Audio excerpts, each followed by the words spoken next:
Welcome, everybody, to another virtual showcase. We're continuing our conversation about stakeholder capitalism and using this as a model to scale your business. I'm super delighted that you're here, either live with us today or tuning in later.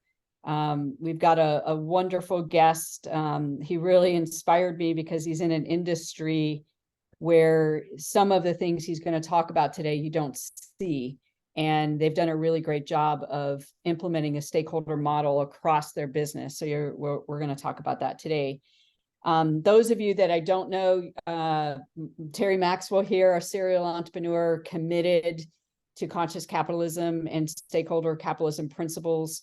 I happen to believe that when we grow our business, that's how we grow our impact. And so I try to bring very sophisticated, stealth, effective business growth methodologies to entrepreneurs that want to grow their impact.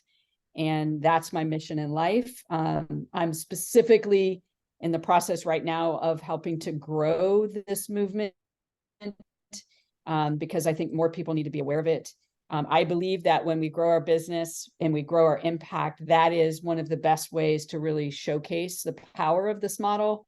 Secondly, when you add to that the stakeholder capitalism principles we're going to be talking about today, and you really infuse those across your company, not only do you grow, but you become a better CEO, you become a better leader, and you significantly increase your impact.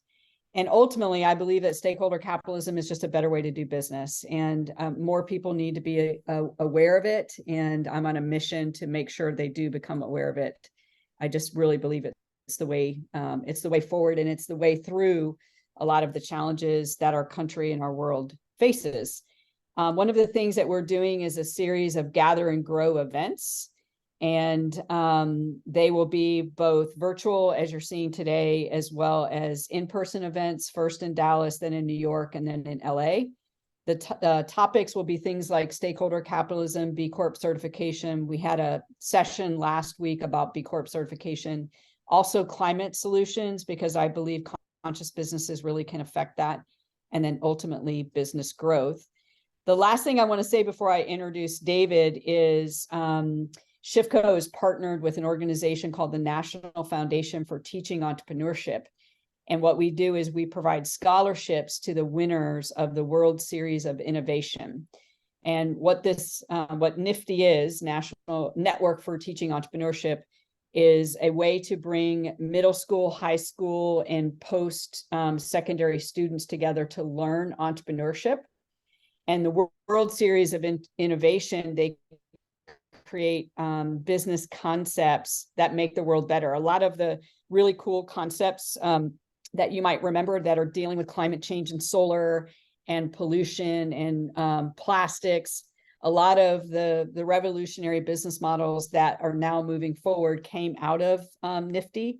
And so we're dedicating all of the profits from our events to the NIFTY organization, in particular, the World Series of Innovation. I'm a huge fan. If you're not aware of it, I would encourage you to get aware of it. It's amazing.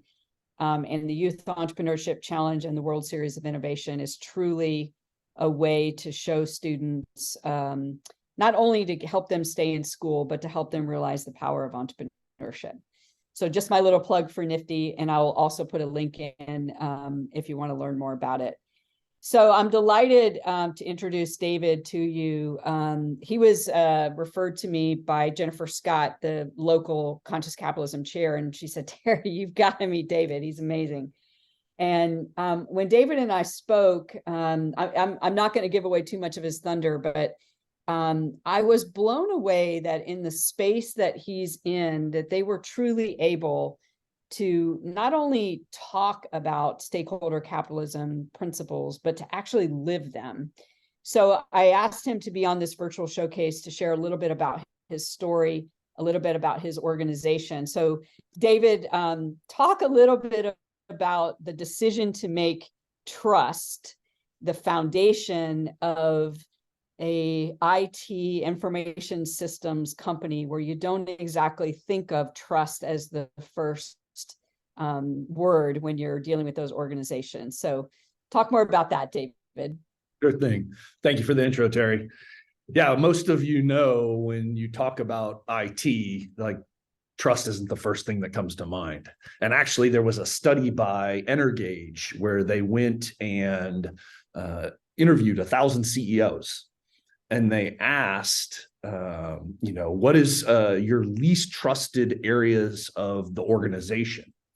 IT was number 2, least trusted. Number 1 was the salespeople. 2 was IT, which kind of hurts my soul because I fall in both those buckets. Lawyers were 3. So like we lost out even to the lawyers.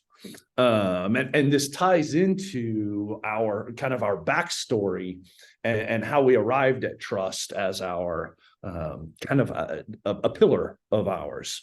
So at the Conscious Capitalism, the CEO Summit, our CEO was sitting there, and the CEO of Rackspace, it's a hosting provider based out of San Antonio, Texas.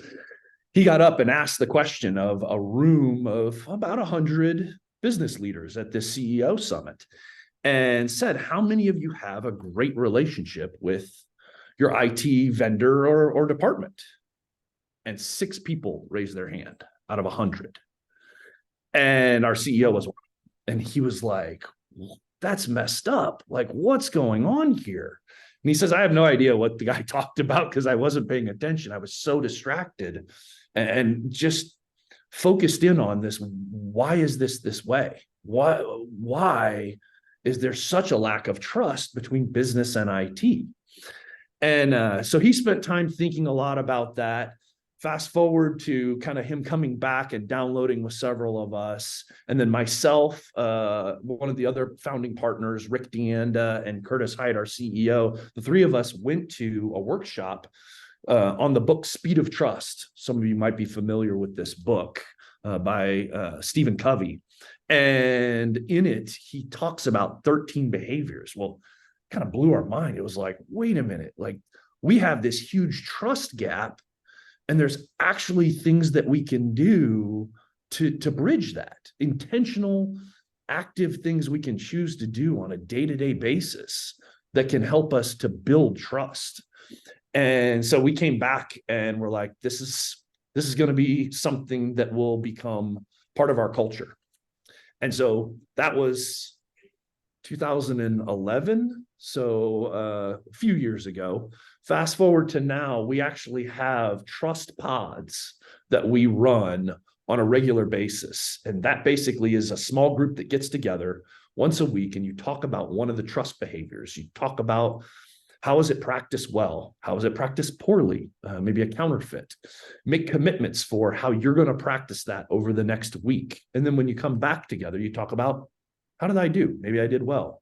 Maybe I didn't do well. Trust has really become just a language for us. When we talk about that, it's a framework that we use and that we're all familiar with. And every single improver goes through a trust class and participates in these trust pods. Some of us participate in multiple of them. And it's a great way to build culture and connection for our people, but also is very much aligning them with that pillar of trust. And if you go check out our website, improving.com, you'll see that trust changes everything. It's on the wall here in the room that I'm in. And we really do believe that if we focus on that and if we are able to follow the Covey formula, because when trust goes up, your cost comes down and speed goes up. And everybody's being asked to do more with less. And we believe focusing on trust is what's going to get us there. So before we talk about stakeholder capitalism, and because I believe that this monumental change really precipitated the commitment to stakeholder capitalism. Before we talk about that, which I think is a powerful story, I find it interesting that the focus shifted from the normal, let's grow the business, what do we need to grow the business, to how do we create more trust? And it sounds like it started internally as well as externally.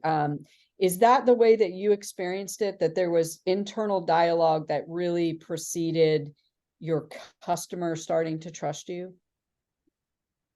Yeah, I think it was kind of a recognition of this is the environment that we are in. whether it's internal or external, it was the context that we found ourselves in, being not only in IT, but then also, as I said, this came out of that CEO conference. So Conscious Capitalism has a CEO conference. They call it the CEO conference, but it's for business leaders.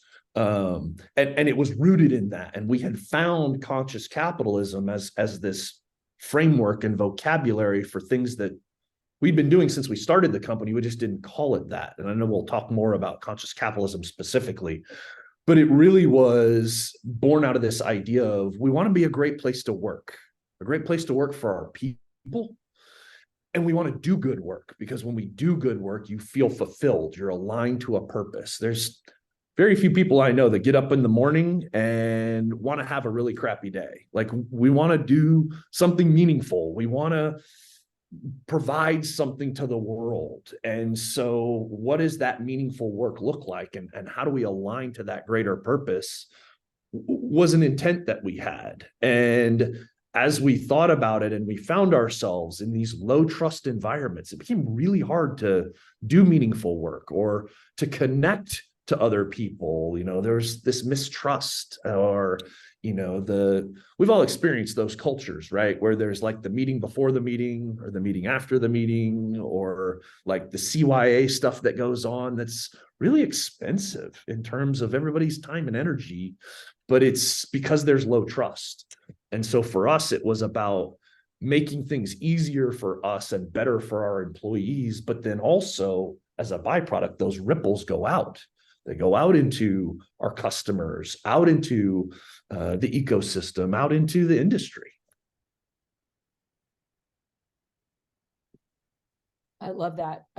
And we're going to talk a little bit about how you operationalize that inside a company, but let's talk and expand conscious capitalism and talk about stakeholder capitalism. And they are one and the same. Conscious capitalism, I believe, really is at the forefront of this movement.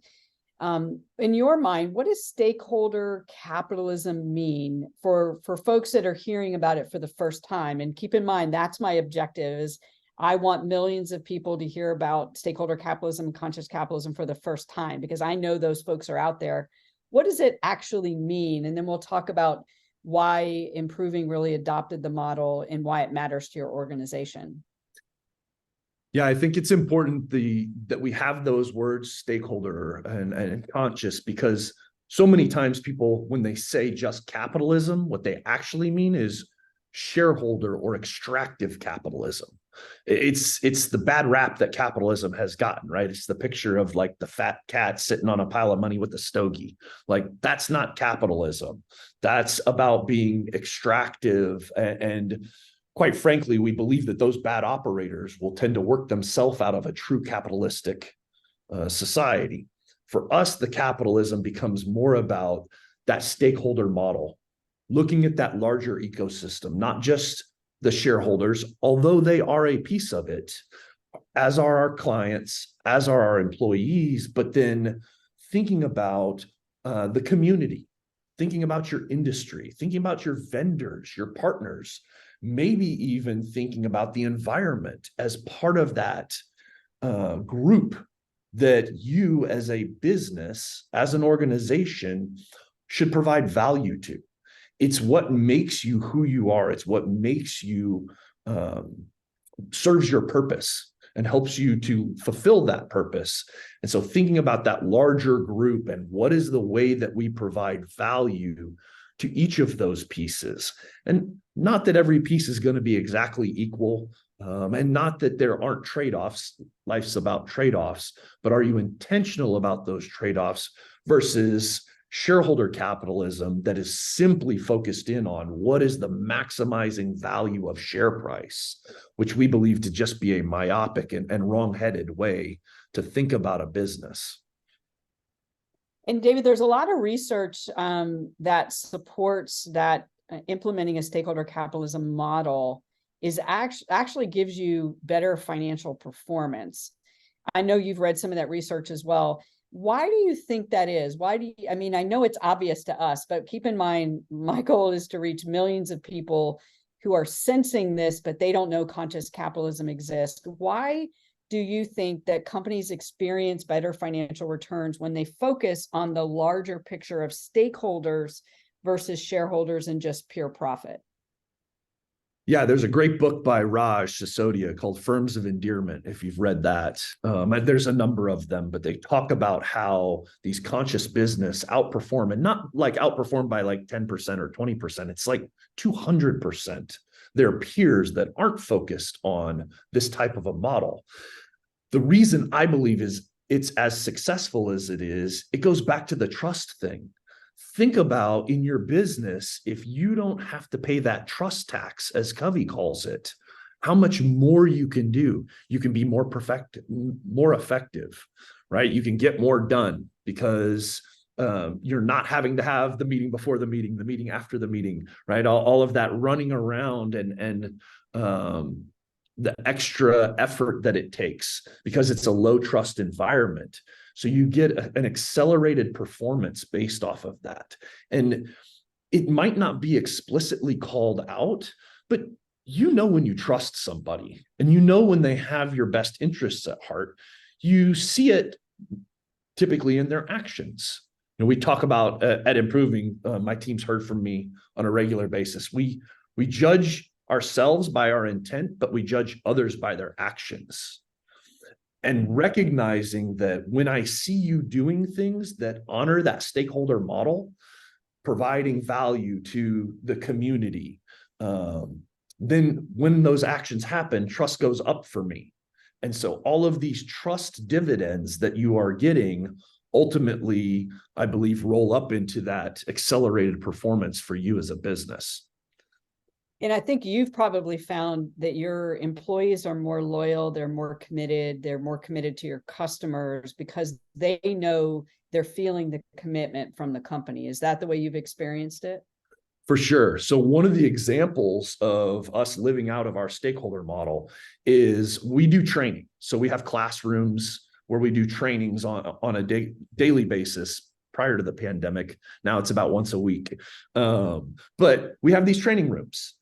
And when we looked around in the community, if you've ever been to a meetup or a user group, one of the hardest things in running that is finding space where you can gather, a way to get together. A lot of places want to charge you for that. But we're not using our rooms in the evening. So we said, you know what? Come use our space. We're set up. We even decided we're going to buy the pizza for you. So you don't have to find pizza. The pizza's here. Drink our drinks, our sodas, whatever. And use our space to gather, to share with each other, to grow the community. Well, that was the intent where we started. One of the side consequences that we hadn't necessarily thought about is the fact that when we have this many of them, and we typically have about 40 a month that are using our space now here in Dallas, when they're right here, our employees that are in the office can get up and have easy access to it. And so then they're more engaged. And then they would come back and be like, man, you're not going to believe what we did at this meetup. Or, you know, I didn't really think I was interested in, you know, this group or this group, but it was easy for me to pop in and see. Turns out there was something valuable for me. And so our employees felt more connected to the community. Just as you mentioned, there's this web of symbiotic benefit when you really look at your stakeholder model and figure out ways that you might be able to invest or create benefit for each of the pieces. It won't just be for that piece of the pie. It will flow over into the other pieces.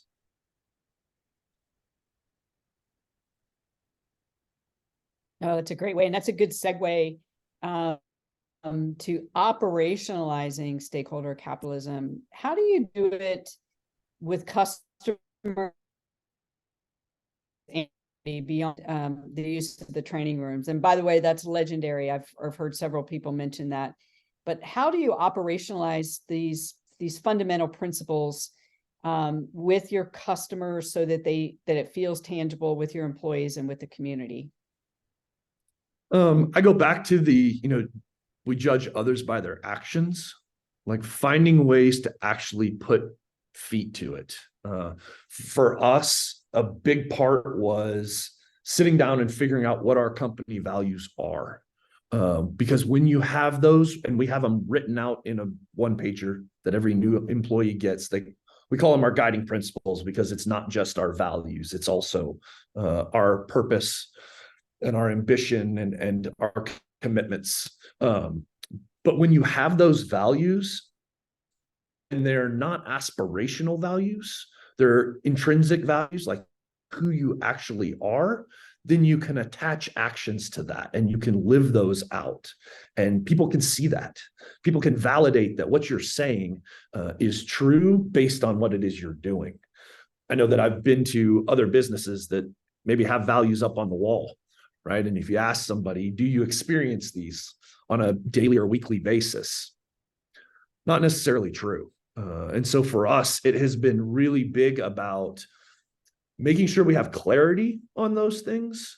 This is what we believe. This is who we are. And therefore, this is how we behave.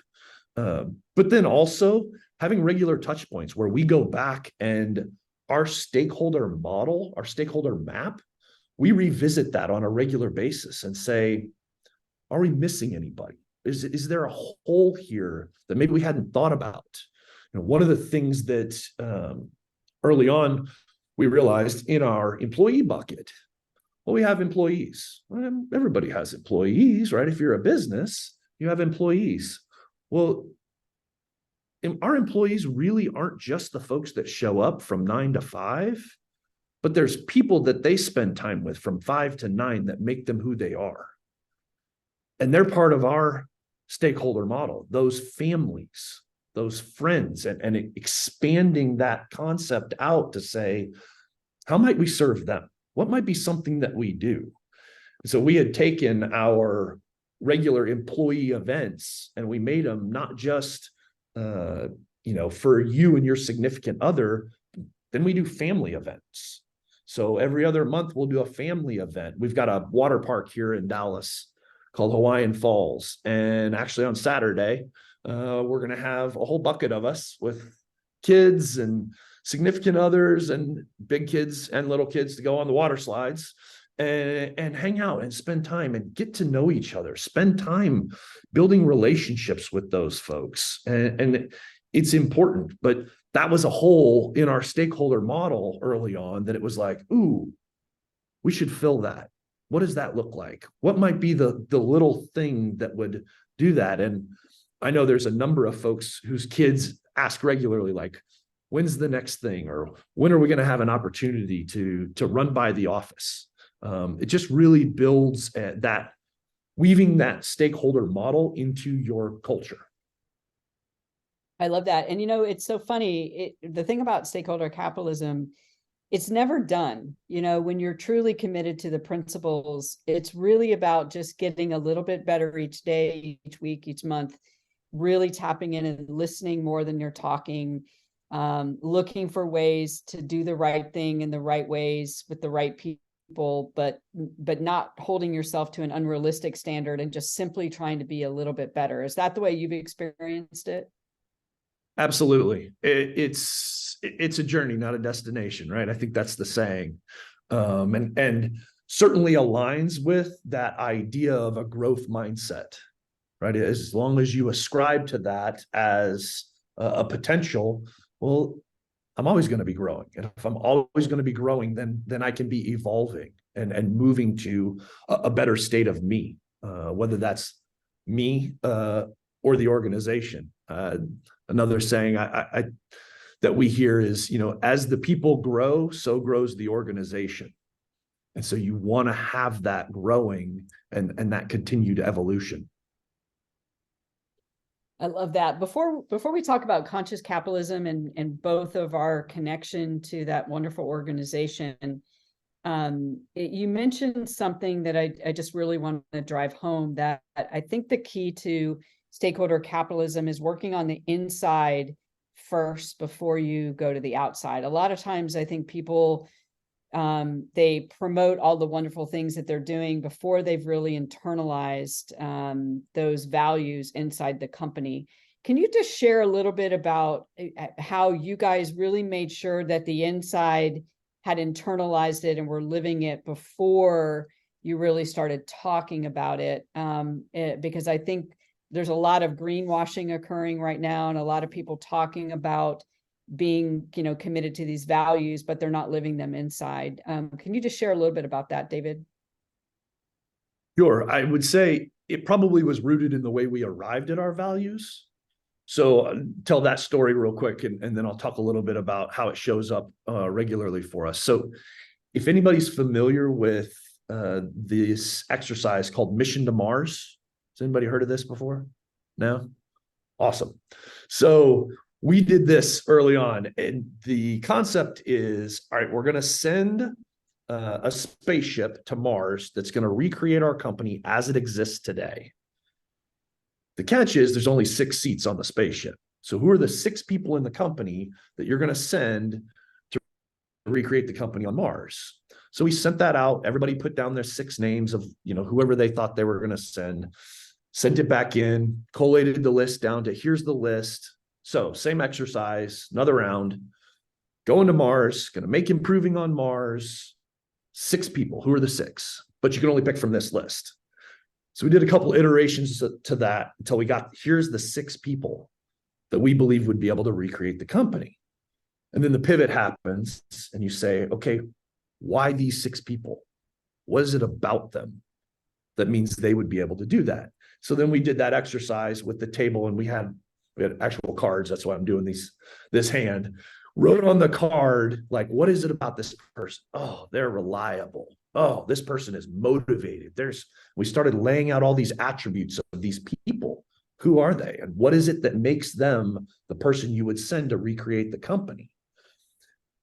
And they started to make some affinity groups. And ultimately, those groups, after some time, we recognized the 3 groups as what became our values, which are excellence, involvement, and dedication.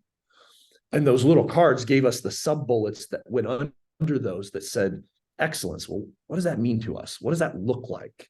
How is it that plays out? And the way that has been super helpful for us is we have a morning stand-up at 9 a.m. every morning, have for all 16 years since we started the company. And everybody's invited to be on that stand-up that's available to do that. And we go through the week with a theme each day. What's the 3 things that you did this past week, the 3 things you're committing to do this week that'll move the company forward, or focus on recruiting or focus on sales. But one of those days is about guiding principles, so values and trust. And so you call out, what is one of those, maybe those sub-bullets? And then who shows you an example of that? So one of the sub-bullets is be generous with your time, knowledge, and experience. That's under involvement. And I might call out Christina, because you know what? Christina came in and helped me. I don't know a whole lot about marketing, but I needed some help. Christina jumped in with me. We were able to knock out this new blog post that I wanted to do and get it published. And I just really wanted to appreciate her for that. So again, it came back to tying those words to actions as a regular practice. And by doing that on a regular basis, when we took it outside of our internal context, there wasn't any discrepancy between what we were saying and what we were doing, because we'd already recognized that. Oh, wow. I love that. And I think for companies that are a little bit smaller, it's easy sometimes to think, oh, there's only me and a couple of people. I'm not sure we could do that. But you could start once a month and do that, and then once a week. And then as the organization grows, if you look at a lot of the great organizations, they have some of these mores that they're just built into the fabric of the company that make the values really come to life. Yeah, I agree. And it's one of those things. The other unintended consequence was, imagine the appreciation. Christina gets to hear from me how much I appreciated her. Like, again, these ripples that happen. But thinking about it in terms of, like, what is that one little thing? Don't look at our company. We've been practicing this for well over a decade. Where we are in our journey and where you might be in your journey, Don't do the comparison. Comparison is the thief of joy. You want to figure out where you are and what is the right next step for you, and take it. Yeah, and start wherever you are. Just look for one thing that you can put in practice from what David is talking about, even if you just do it once a month. Start where you are. So David, let's shift over to conscious capitalism. We're both huge fans of this organization. When I first started the Share on Purpose portfolio of companies in 2009, I thought I was the only person in the world who had had this purposeful awakening.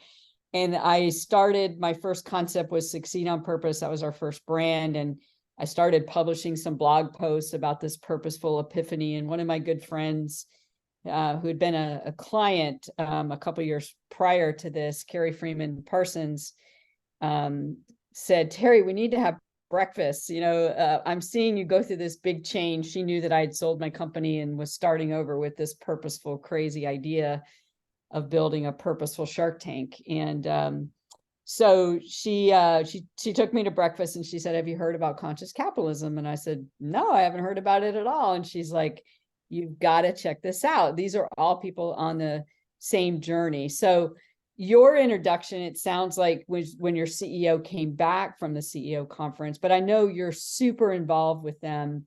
And I believe it is the basis, conscious capitalism is the basis of the stakeholder capitalism movement. Can you talk a little bit about conscious capitalism as an organization, how people can get involved with it? I'll put some links in of where chapters are, and as well as some of the virtual events. But can you share a little bit more about the organization and your role in it? Yeah, it is something that we firmly believe in, and we're appreciative of finding. We were already, let's see, about 4 years into building the company, and we were what they called conscious capitalists. Like, we didn't even know that what we were doing was called conscious capitalism. It's just, we thought that was how you made a good company and doing the right thing. But when we found it, the organization was just starting to kind of emerge and to grow. And so we were fortunate to be able to lean in and to be able to participate. You mentioned our CEO, Curtis, is actually on the executive board of Conscious Capitalism International, but we believe in it so much. We are participating or have founded a chapter in every one of the geographies that we're in. So we have about 15 offices across North America now. And we're part of the board. We love to host the events. We typically have them here at Improving.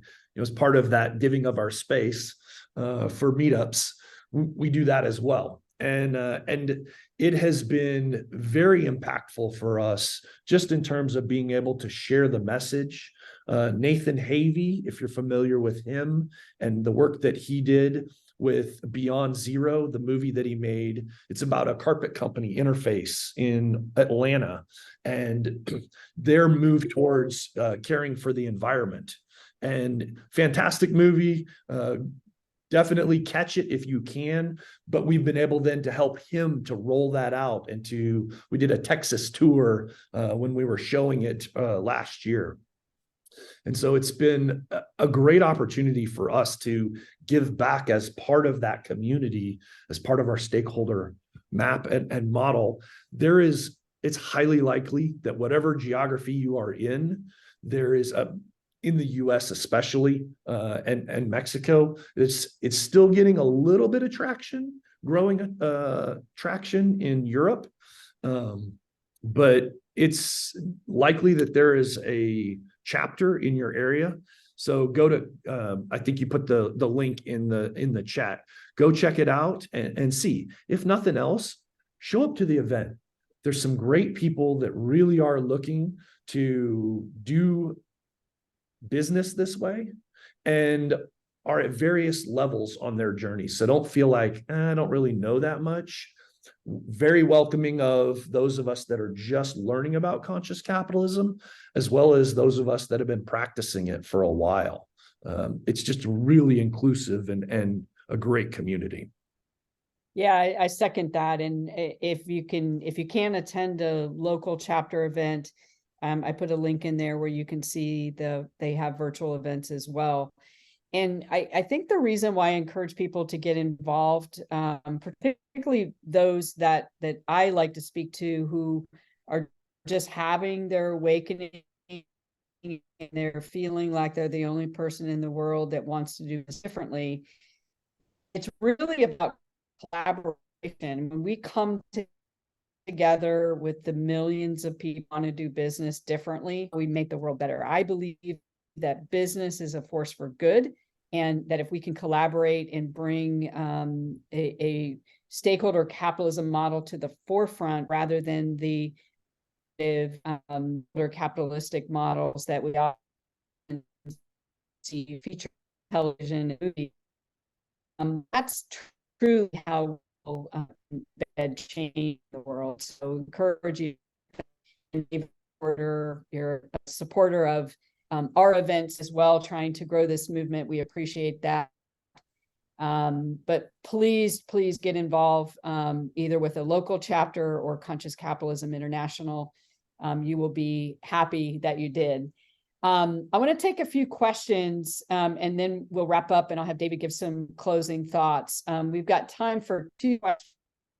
Would somebody like to ask a question of David while we have him here as truly somebody who's living these values? Any takers on that?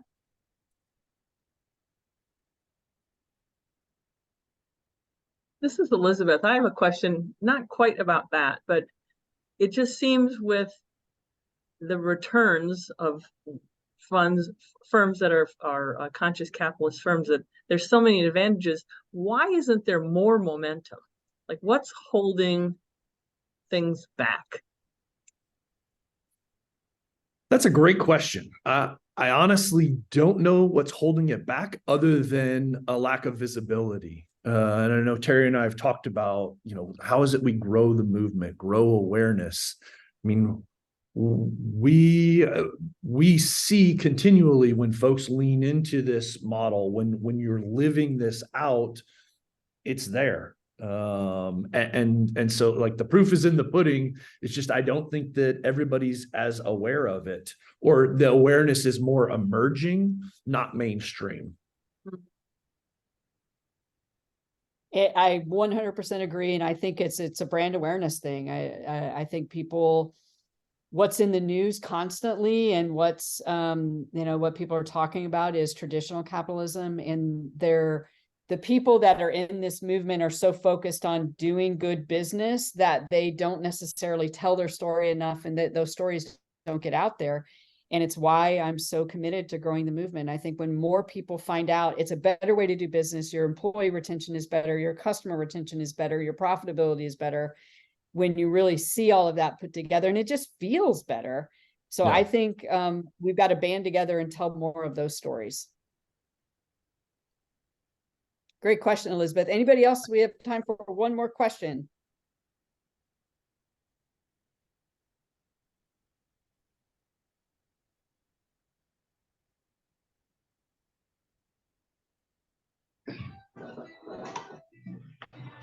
Hello, Terry. Yes, please ask your question. Yeah. I just want to make a very fantastic, just like not a question, but just in addition to what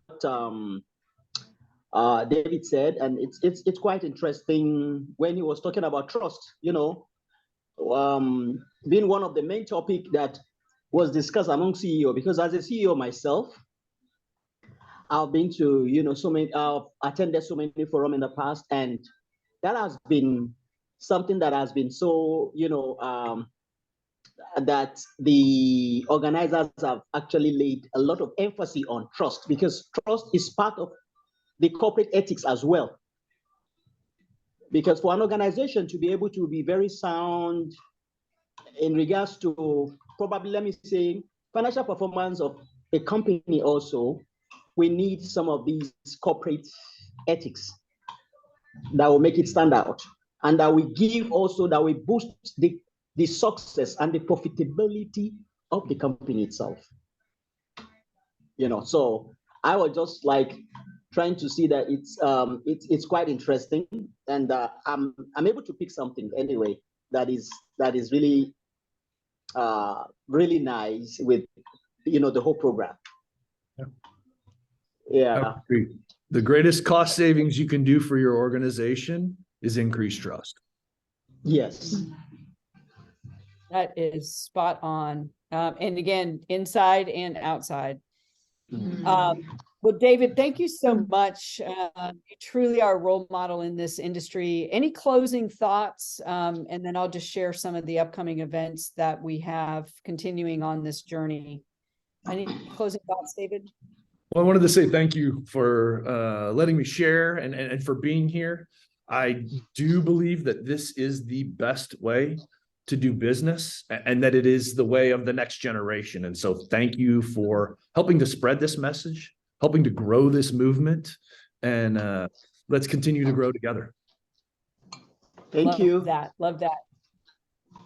And I just want to encourage David and his organization, follow his organization on LinkedIn, improving.